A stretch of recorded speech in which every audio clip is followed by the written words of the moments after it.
You know, sometimes you see a brain and you just know you would have liked the person.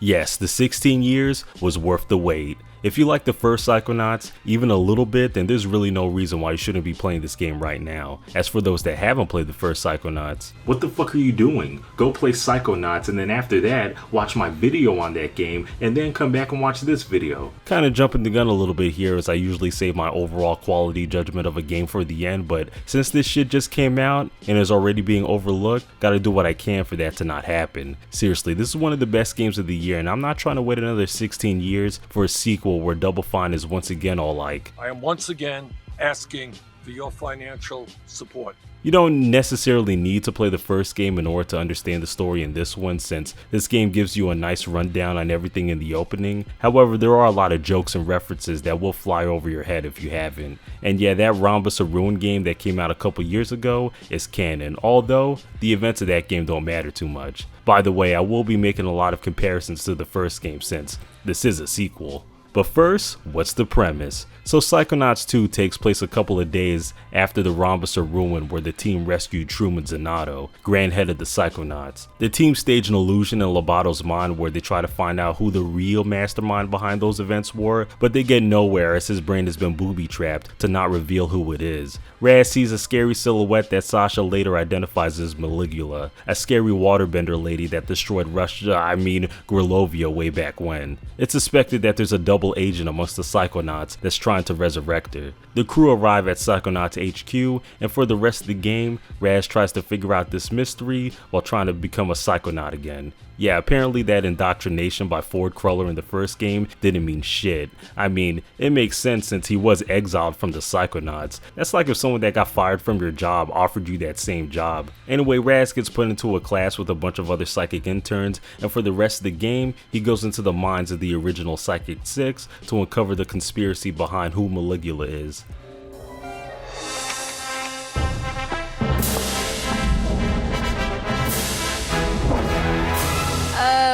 What are you doing, weirdo?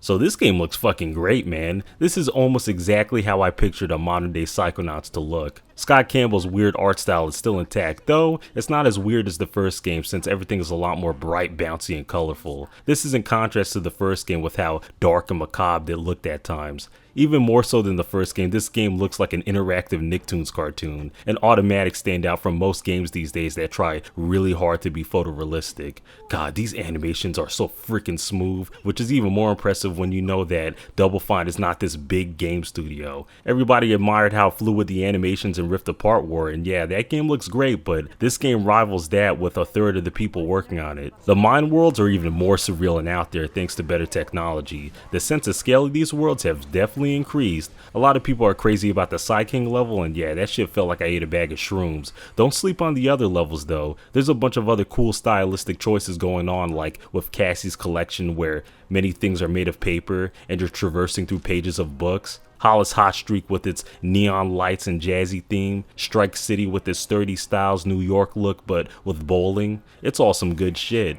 I would say that this game is even better than the first one when it comes to switching up its art direction for each mine. I also dig the HQ setting a little bit more than the camp setting in the first game. They packed a lot of NPCs in this motherfucker. It really makes this place feel busy, especially since some of them still have random convos that you can eavesdrop on. Come on, Sherry. You can't let that kid get to you. Chet, it's over.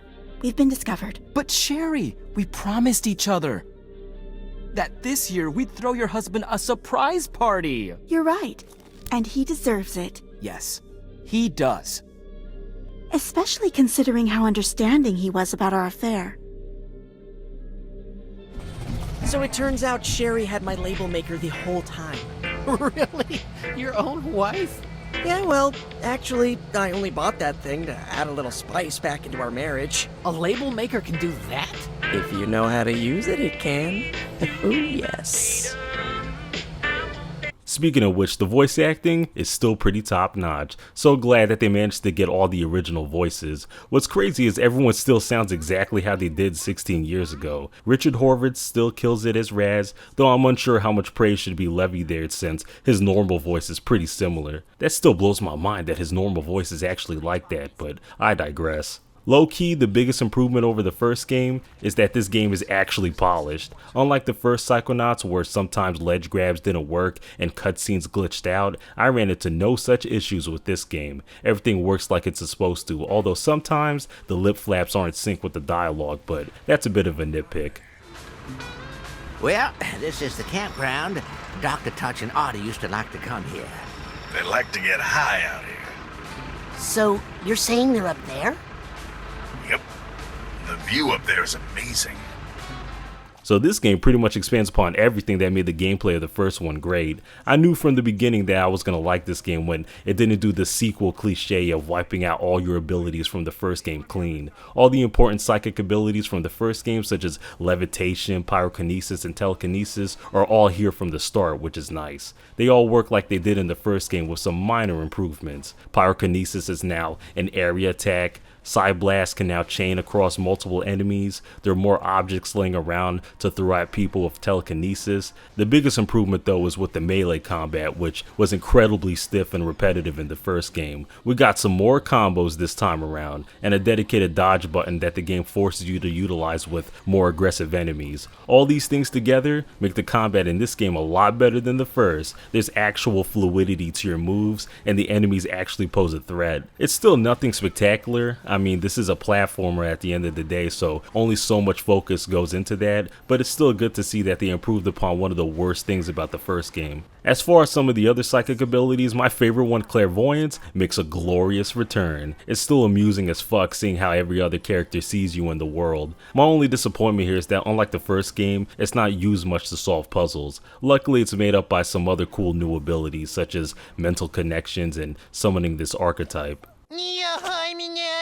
Hey, the genre tag is a lot more accurate this time around. What I mean by that is that this game is a lot more focused on the actual platforming than its predecessor. The first game had its share of platforming, but that game was very much about just talking to people in the world and figuring out what you're supposed to do. This game is still in that vein, but we get a lot more jumping over pits, climbing walls, and similar things like that. It's a welcome change of pace. The nerfing of levitation at first broke my heart since it doesn't last as long. However, it does make the platforming much more challenging since you don't have as much of a safety net. The new abilities are a lot more expertly woven into the platforming too. Instead of just swinging across platforms, sometimes you gotta use this time bubble to slow down objects, and other times you gotta use the mental connection on top of that to zip across ideas. This all may sound kinda standard, but the first game didn't have any of this, so you can imagine how much of an improvement this is. However, it's not all better since the focus on platforming has taken away from some of the puzzle solving. I know that the first game was confusing at times, but did they have to make everything so handholdy in this? This game doesn't let you ponder about what you gotta do at all. Something that especially irritated me when I was trying to figure out which ideas to connect in Hollis Hot Streak, and after a minute, Raz just flat out tells you the answer. This happens often if the player's not progressing fast enough, and it's just like, bruh. Don't like how they streamlined that, but I do like how they streamlined upgrading your moves. Instead of going into one place to upgrade your moves, you could do it all from the menu, which is mad convenient. You still need to gather Psy Shards, cards, and figments though, so exploring the world is still heavily incentivized, which is something I was glad to do, especially when the game opened up later. Was scared that the entire hub world was just going to be this HQ, which honestly would have been a downgrade from the camp in the first game. Thankfully, we get 3 whole entire outdoor areas, which altogether makes this game a lot larger. Spent a considerable amount of time just going around collecting Psy stuff and just talking to people. And the reason is because just like the first game, this world is populated by some wacky characters. I exhausted the dialogue of almost every NPC just to see what they would say since the writing is still really witty. Schaefer hasn't lost his step, boy. There were definitely a couple of jokes that got a chuckle out of me. Where'd you get the milk? From the goats? Oh, yeah, that would have been easier. Hey, it brought us closer, Fran.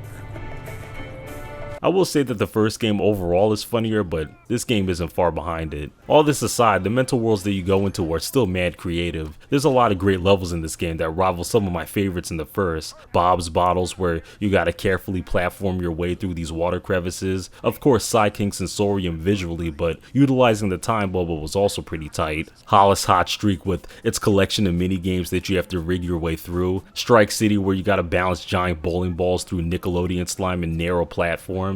My favorite level in this game though is easily Compton's Cook-Off, where you're on this food show and you have to cook all these different ingredients in different ways for these hungry puppets. The level design here is really tight in that you have to get to all these different cooking tools in different ways. It's timed though, so you gotta be quick about it, although for whatever reason, I didn't fail the last trial even though I ran out of time. Maybe that's a glitch?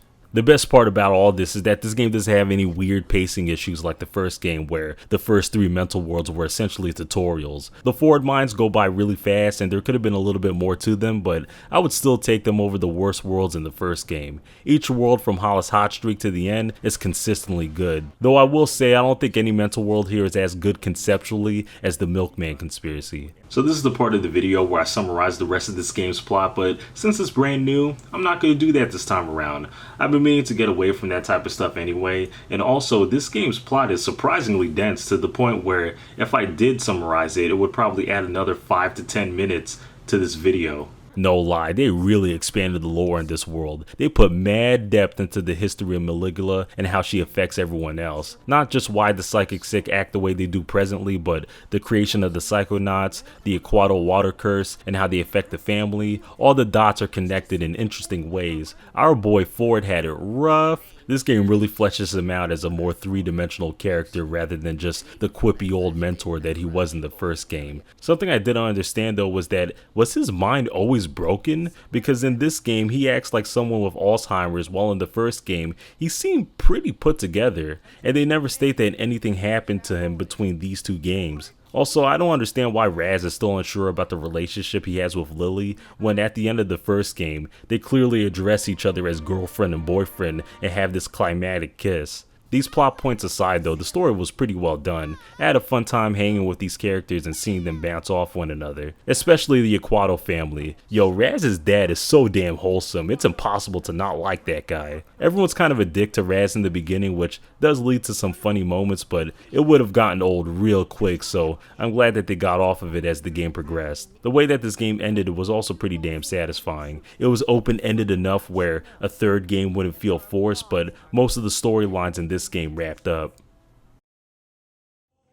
So yeah, that's Psychonauts 2. I knew that this game would be good, but I didn't think it would be this good. I don't want to fall to recency bias, but damn, I think I might actually like this more than the first game, and I like the first game a fucking lot. Anyone that's craving to play a good 3D platformer, pick this game up immediately. You and I both know that games like this don't get made anymore, so when a quality one comes around, it should definitely be supported. Anyway, that's all I gotta say about this. Until next time.